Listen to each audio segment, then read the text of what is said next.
Cocopeat यदि आप gardening में यूज़ करते हैं तो इसके इस्तेमाल से जुड़ी हुई कुछ ज़रूरी बातें आपको जानना ज़रूरी है। कोकोपीट का इस्तेमाल कैसे करते हैं, इसके क्या फ़ायदे हैं और किन सावधानियों को बरतना ज़रूरी है कोकोपीट का इस्तेमाल गार्डन में करने से पहले।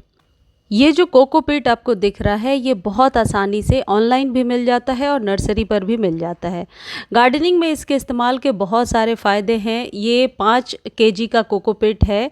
आप जितना बड़ा लेंगे यानी कि केजीज़ जितनी ज़्यादा होंगी पैसे उतने कम लगते हैं। यदि आप 1-2 केजी का लेंगे तो शायद पैसे ज़्यादा देने पड़ें।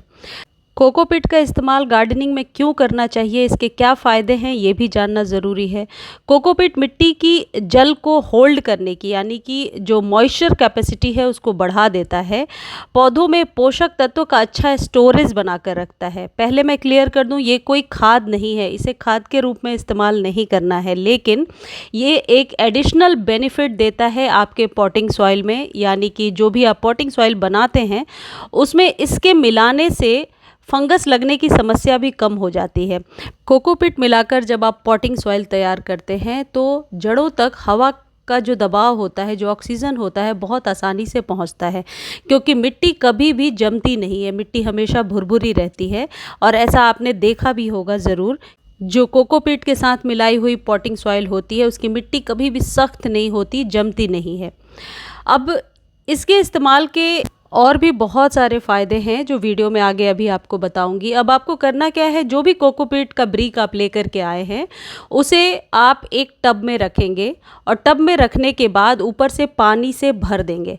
ऐसा हम इसलिए करते हैं क्योंकि जब कोकोपीट को तैयार करने की प्रोसेस होती है, यानी कि जो नारियल का ऊपरी हिस्सा हस्क, उसे नमक के पानी में रखा जाता है, फिर इसे कॉम्प्रेस करके डस्ट के रूप में पैकिंग की जाती है।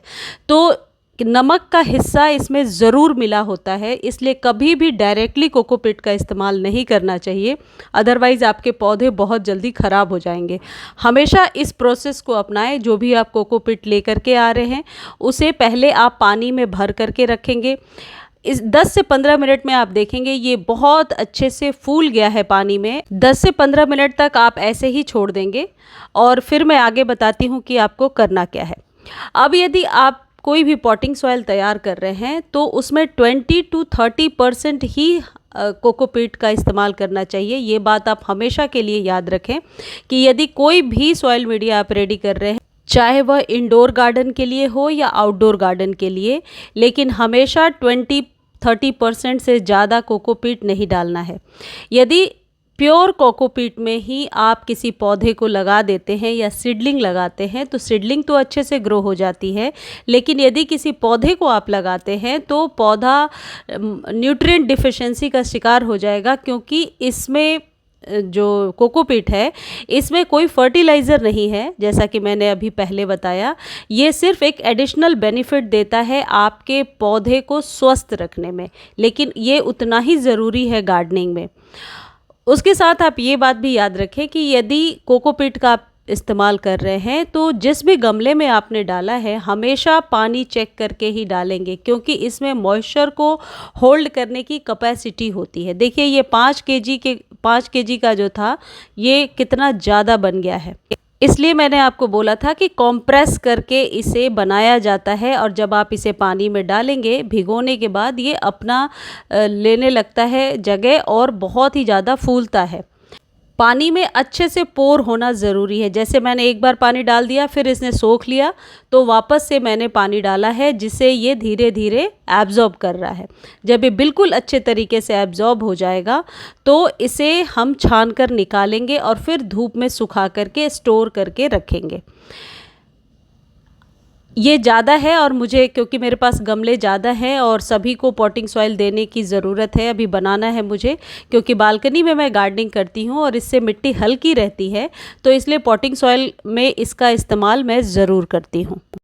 इसका इस्तेमाल आप किसी भी कटिंग को लगाने में कर सकते हैं, यानी कि जब आप कटिंग कटिंग या सीडलिंग लगा रहे हैं तो आप ये कर सकते हैं कि पॉटिंग सॉइल में 20 to 30% इसे मिला लें। आप देखेंगे इससे सीडलिंग आपकी बहुत ही जल्दी ग्रो हो जाती है और कटिंग में फंगस भी नहीं लगता, क्योंकि इसमें मिट्टी में जल जमाव नहीं होता। कहने का मतलब मिट्टी सख्त नहीं होती कभी भी, तो इसलिए मिट्टी को भुरभुरा बनाकर रखने से कटिंग के ग्रो होने के चांसेस 80% बढ़ जाते हैं।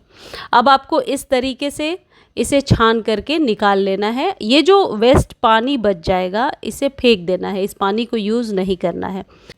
आप इसके साथ कोई भी जैविक खाद और गार्डन के सॉइल मिलाकर एक बहुत ही परफेक्ट सॉइल मीडिया बना सकते हैं। कई लोगों की क्वेरी होती है कि सॉइल कैसे तैयार करना चाहिए, तो आप 50% गार्डन सॉइल में 20 to 30% कोकोपीट और बाकी के भाग में कंपोस्ट मिला करके आप एक अच्छा पॉटिंग सॉइल रेडी कर सकते हैं। मुझे उम्मीद है आज की जानकारी आपको अच्छी लगी होगी।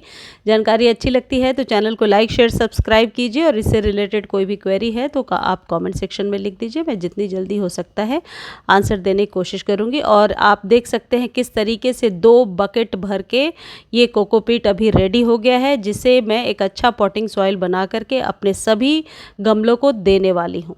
गुलाब में जिनके फंगस बहुत लगती है वो इसका इस्तेमाल कीजिए, इसके फ़ायदे बहुत होंगे।